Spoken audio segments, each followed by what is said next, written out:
Os empregados domésticos não têm direito ao Fundo de Garantia de Tempo de Serviço, o FGTS, ao seguro-desemprego, à proteção contra demissão sem causa justa, ao pagamento de horas extras e a seguro contra acidente de trabalho.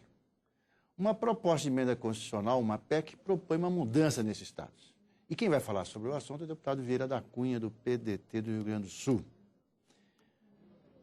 Quando a gente olha, vê isso, eu falo, mas puxa vida, que categoria desassistida, né? Porque a gente pensa assim, por exemplo, eu vi agora assim, por exemplo, estava vendo aqui, estava falando, essa questão do acidente de trabalho. Uma empregada doméstica, um empregado doméstico, pode muito bem cair uma água fervendo, por exemplo, acidente de trabalho. E ela não tem cobertura nenhuma, quer dizer, fica ao sabor, não é, digamos, da bondade da sua patroa, do seu patrão. Exatamente. Muito complicado isso. Muito complicado. E é essa situação que nós queremos resolver. Houve uma iniciativa liderada pelo colega deputado Carlos Bezerra. Ele liderou uma proposta de emenda à Constituição, subscrita por dezenas de outros colegas parlamentares, e coube a mim a oportunidade de relatar a matéria no âmbito da Comissão de Constituição e Justiça, que faz o que nós chamamos de juízo de admissibilidade dessas propostas. E eu tive o prazer de ver o meu parecer aprovado por unanimidade no âmbito da CCJ, porque eu considerei a proposta não só de acordo com a Constituição, mas também com os princípios trabalhistas contemporâneos, que não se coadunam com a sistemática que adotou o nosso Constituinte. Nós elogiamos muito a Constituição de 88, mas neste particular ela realmente colocou uma nódoa no nosso ordenamento jurídico constitucional. Eu queria te perguntar isso, aproveitando essa deixa sua. Por que não? Então, por que, de repente, os empregados domésticos, as empregadas domésticas são mais, que situação mais frequente, por que não tiveram essa cobertura? É porque ainda há muito essa mentalidade hoje, ainda vigora, né, em muitas regiões do país, em muitos segmentos sociais, de que o trabalho doméstico é uma relação especial. A pessoa trabalha na residência, a família que emprega. Então, há, na mentalidade dessas pessoas, uma situação tão diferenciada que permitiria esse tipo de discriminação, porque não é outra coisa, é uma discriminação. E, no meu ponto de vista, uma discriminação odiosa, injusta, que não pode permanecer no nosso texto constitucional, porque contamina o artigo 7º. O artigo 7º são os direitos sociais, os direitos dos trabalhadores brasileiros. Bom, aí o legislador constituinte elencou uma série de incisos dos direitos e chegou no parágrafo único deste artigo, do artigo 7º, e disse: aos trabalhadores domésticos aplicam-se somente os incisos tais, tais e tais, deixando de fora, como tu bem falaste, direitos importantíssimos como esse do seguro-desemprego, como a questão do próprio FGTS, que hoje a legislação avançou, mas disse que é opcional. Isso faz com que uma parcela ínfima dos empregadores domésticos paguem o fundo de garantia, porque é uma opção do empregador. O próprio salário família, jornada de trabalho, quer dizer, é impensável que hoje, século XXI, nós tenhamos uma categoria de trabalhador que é um verdadeiro resquício da época da escravatura, porque não ter jornada máxima de trabalho é a época de escravo, trabalhar de sol a sol é a época de escravo, desde Getúlio Vargas, lá na década de 40, com a CLT, que os trabalhadores têm direito a uma jornada de trabalho, os domésticos não têm. Quer dizer, nós estamos hoje aqui no Congresso Nacional discutindo a redução da jornada para 40 horas semanais. Pois os empregados domésticos não têm nem o direito às 44 horas que estão previstas, que está prevista na Constituição. Então, veja, é uma série de atitudes, de situações que são insustentáveis.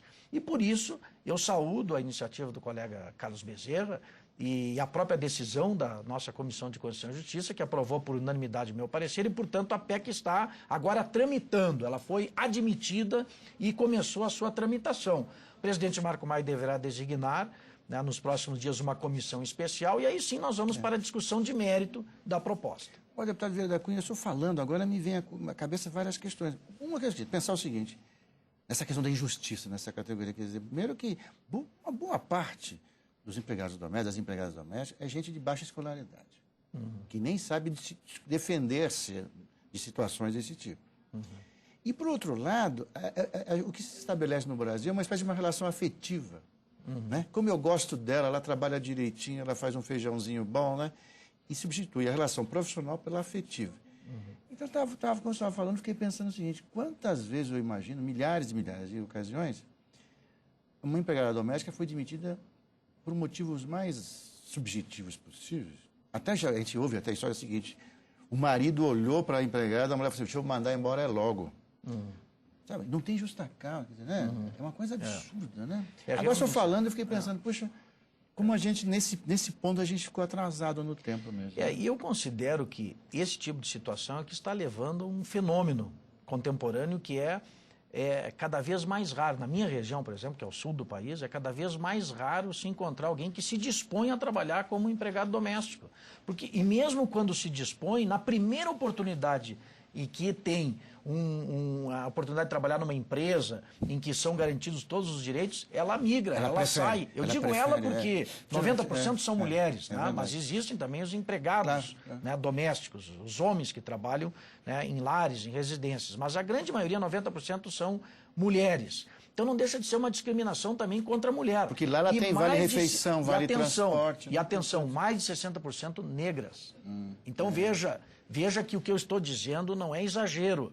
É um resquício da época da escravidão, que nós temos que extirpar da nossa Constituição. Eu tenho certeza que essa matéria terá tratamento célere aqui na casa.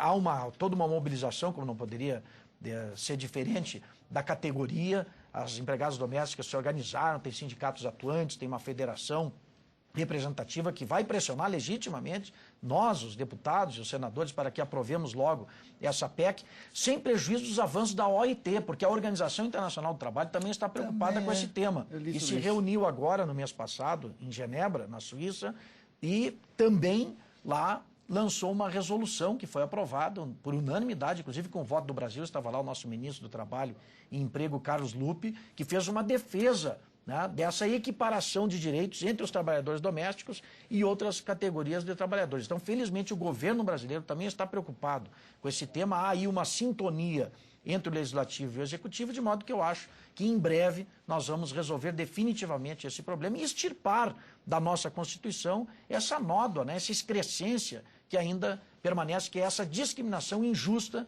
dos trabalhadores domésticos em relação a outras categorias. Então, aproveitando que o senhor fala tão bem sobre essas questões, eu queria saber o seguinte, é porque a gente fica percebendo, o senhor falou agora há pouco, uma questão de essa migração, né? Então ela está ganhando X aqui, mas aparece um trabalho num escritório, por exemplo, como copeira, alguma coisa do gênero, ela vai porque lá ela tem todos os benefícios garantidos. Começa pela jornada. Ela se sente mais respeitada. Hora extra, ela vai ter se trabalhar além da jornada. Né? Se ela, por exemplo, lidar com um produto de limpeza, ela vai ganhar ali, que tenha malefício à saúde, ela vai ganhar o adicional de salubridade. Exatamente. Direitos que todos os trabalhadores têm, a doméstica não tem. O que a gente está percebendo também é outro tipo de migração, situação onde ela deixa de ser uma funcionária de carteira, trabalhando, né, fixa por mês, e hoje em dia muitas delas preferem ser diaristas. E o que a gente vê, quer dizer, estou vendo uma situação assim, sem grandes fundamentos científicos, mas o que a gente vê é o seguinte, é que elas optam por uma situação que a princípio parece vantajosa, não se submetem, digamos assim, ao dia a dia, né, de uma casa. É vantajosa imediatamente. Né? Mas elas perdem, às vezes, elas perdem também do outro lado. Claro, né, porque o que acontece? Essas diaristas, normalmente, como elas trabalham uma vez por semana numa residência, outro dia da semana noutra, etc., elas acabam não tendo vínculo com nenhum desses contratantes. Não são nem empregadores, são contratantes.